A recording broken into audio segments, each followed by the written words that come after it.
सामुंडी तूफ़ान बेपार जोई पोएं 12 कलाकनि दौरान पंहिंजो रुख़ तब्दील करे वरितो आहे। मौसमियात खाते मूजिब तूफ़ान जो फ़ासिलो कराची खां 1120 किलोमीटर जे लॻभॻि आहे।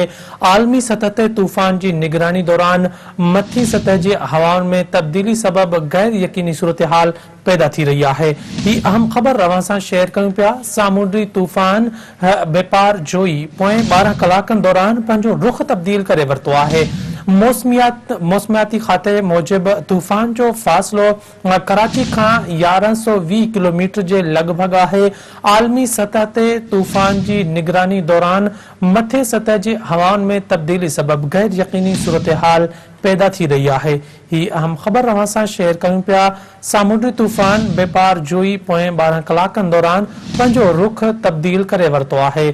मौसमियाती खाते मूजिब तूफ़ान जो फ़ासिलो कराची खां 1120 किलोमीटर जे लॻभॻि आहे। आलमी सतह ते तूफ़ान जी निगरानी दौरान मथी सतह जे हवाउनि में तब्दीली सबबि गैर यकीनी सूरतहाल पैदा थी रही आहे।